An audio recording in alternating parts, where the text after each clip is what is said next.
ಕೊಪ್ಪಳದ ಬಿಎಸ್ಪಿಎಲ್ ಕಾರ್ಖಾನೆ ಕೆಲಸ ಸ್ಥಗಿತಗೊಳಿಸಲು ಸಿಎಂ ಸೂಚನೆ ನೀಡಿದ್ರು. ಆದರೂ ಇದಕ್ಕೆ ಡೋಂಟ್ ಕೇರ್ ಅನ್ನದ ಡಿಸಿ ನಳಿನ್ ಅತುಲ್ ಕೆಲಸವನ್ನ ಮತ್ತೆ ಆರಂಭಿಸಿದ್ದಾರೆ. ಬಿಎಸ್ಪಿಎಲ್ ಕಾರ್ಖಾನೆ ಕೆಲಸ ಸ್ಥಗಿತಗೊಳಿಸಲು ಸಿಎಂ ತಮ್ಮ ಅಧಿಕೃತ ಟ್ವಿಟರ್ನಲ್ಲಿ ಮಾಹಿತಿ ಹಂಚಿಕೊಂಡಿದ್ರು. ಅಲ್ಲದೆ ಸಿಎಂ ಭೇಟಿಗೆ ಸಚಿವ ಶಿವರಾಜ್ ತಂಗಡಿಗೆ ಹೋಗಿದ್ದಾಗ ಫೋನ್ ಮೂಲಕವೂ ಕೊಪ್ಪಳ ಜಿಲ್ಲಾಧಿಕಾರಿ ಎಸ್ಪಿಗೆ ಸೂಚನೆ ನೀಡಿದ್ರು. ಆದರೂ ಇದಕ್ಕೆ ಕ್ಯಾರೆ ಎನ್ನದ ಜಿಲ್ಲಾಧಿಕಾರಿ ಕೆಲಸ ಮತ್ತೆ ಆರಂಭಿಸಿದ್ದಾರೆ. ಈ ಹಿನ್ನೆಲೆಯಲ್ಲಿ ಸ್ಥಳಕ್ಕೆ ನುಗ್ಗಿದ ಕೊಪ್ಪಳ ಬಚಾವೋ ಆಂದೋಲನ ಸಮಿತಿಯ ಕಾರ್ಯಕರ್ತರು ಕಾರ್ಖಾನೆಯ ಕಾಮಗಾರಿ ಬಂದ್ ಮಾಡುವಂತೆ ಪ್ರತಿಭಟಿಸಿದ್ದಾರೆ. ಸಿಬ್ಬಂದಿ ಹಾಗೂ ಕಾರ್ಯಕರ್ತರ ಮಧ್ಯೆ ವಾಗ್ವಾದ ನಡೆದಿದ್ದು, ಬಿಎಸ್ಪಿಎಲ್ ಕಾರ್ಖಾನೆ ವಿರುದ್ಧ ಘೋಷಣೆ ಕೂಗಿ ಕಾರ್ಯಕರ್ತರು ಆಕ್ರೋಶ ಹೊರಹಾಕಿದ್ರು.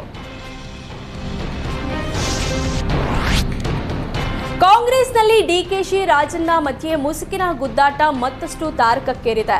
ಅಪೆಕ್ಸ್ ಬ್ಯಾಂಕ್ ಸಭೆಗೆ ಡಿಕೆಶಿ ಬಂದ್ರೆ ರಾಜಣ್ಣ ಮೀಟಿಂಗ್ನಿಂದ ಎಕ್ಸಿಟ್ ಆಗಿದ್ದಾರೆ. ಡಿಸಿಎಂ ಮುಖ ನೋಡದೆ ರಾಜಣ್ಣ ಎದ್ದು ಹೋಗಿದ್ದಾರೆ. ಅಪೆಕ್ಸ್ ಬ್ಯಾಂಕ್ ಅಧ್ಯಕ್ಷರ ನೇಮಕದಲ್ಲಿ ಡಿಕೆಶಿ ರಾಜಣ್ಣ ಮಧ್ಯೆ ಜಟಾಪಟಿ ಕಾರಣವಾಗಿದೆ. ಅಪೆಕ್ಸ್ ಬ್ಯಾಂಕ್ ಅಧ್ಯಕ್ಷರಾಗಿ ಬಿಜೆಪಿ ನಾಯಕ ಬೆಳ್ಳಿ ಪ್ರಕಾಶ್ ಇದ್ದಾರೆ. ಹೀಗಾಗಿ ಅಧ್ಯಕ್ಷರ ಬದಲಾವಣೆ ಮಾಡುವಂತೆ ಸಿಎಂ ಸೂಚನೆ ನೀಡಿದ್ದಾರೆ. ಆದರೆ ಬಿಜೆಪಿ ಮಾಜಿ ಶಾಸಕರನ್ನ ಕೆಳಗಿಳಿಸಲು ರಾಜಣ್ಣಗೆ ಆಸಕ್ತಿ ಇಲ್ಲ. ಆದರೆ ಡಿಕೆಶಿಗೆ ಅಪೆಕ್ಸ್ ಬ್ಯಾಂಕ್ ಆಪ್ತರ ಕರೆತರಲು ಡಿಕೆಶಿ ಪ್ಲಾನ್ ಮಾಡಿದ್ದಾರೆ ಎನ್ನಲಾಗ್ತಿದೆ. ಹೀಗಾಗಿ ಸಿಎಂ ಸೂಚನೆಯಿಂದ ಇಕ್ಕಟ್ಟಿಗೆ ರಾಜಣ್ಣ ಸಿಲುಕಿದ್ದಾರೆ. ಕರ್ನಾಟಕ ರಾಜ್ಯ ಕಾನೂನು ಸೇವೆಗಳ ಪ್ರಾಧಿಕಾರ ವತಿಯಿಂದ ಉಡುಪಿ, ಕುಂದಾಪುರ, ಕಾರ್ಕಳ ಹಾಗೂ ಬೈಂದೂರು ನ್ಯಾಯಾಲಯಗಳ ಆವರಣಗಳಲ್ಲಿ ಲೋಕ ಅದಾಲತ್ ನಡೆಯಲಿದೆ. ಮಾರ್ಚ್ 8ರಂದು ಬೆಳಗ್ಗೆ 10ರಿಂದ ಸಂಜೆ 5ರವರೆಗೂ ರಾಷ್ಟ್ರೀಯ ಲೋಕ ಅದಾಲತ್ ನಡೆಯಲಿದ್ದು, ಉಡುಪಿಯ ಪ್ರಧಾನ ಜಿಲ್ಲಾ ಮತ್ತು ಸತ್ರ ನ್ಯಾಯಾಲಯದ ನ್ಯಾಯಾಧೀಶ ಕಿರಣ್ ಎಸ್ ಗಂಗಣ್ಣನವರ್ ಈ ಬಗ್ಗೆ ಮಾತನಾಡಿದ್ದಾರೆ. ಸಾರ್ವಜನಿಕರು ತಮ್ಮ ವ್ಯಾಜ್ಯ ಪೂರ್ವ ಹಾಗೂ ನ್ಯಾಯಾಲಯಗಳಲ್ಲಿ ಬಾಕಿ ಇರುವ ಪ್ರಕರಣಗಳನ್ನು ಅತಿ ಶೀಘ್ರವಾಗಿ ಪರಿಹಾರ ಪಡೆದುಕೊಳ್ಳಲು ಇದೊಂದು ಸುವರ್ಣಾವಕಾಶವಾಗಿದೆ.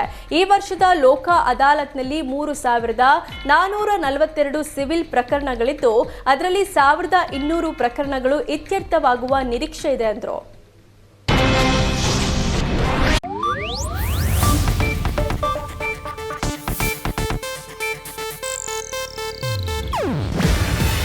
ಇದು ಏಷ್ಯಾನೆಟ್ ನ್ಯೂಸ್ ನೆಟ್ವರ್ಕ್ ಪ್ರಸ್ತುತಿ. ನೀವು ನೋಡ್ತಿದ್ದೀರಾ ಏಷ್ಯಾನೆಟ್ ಸುವರ್ಣ ನ್ಯೂಸ್.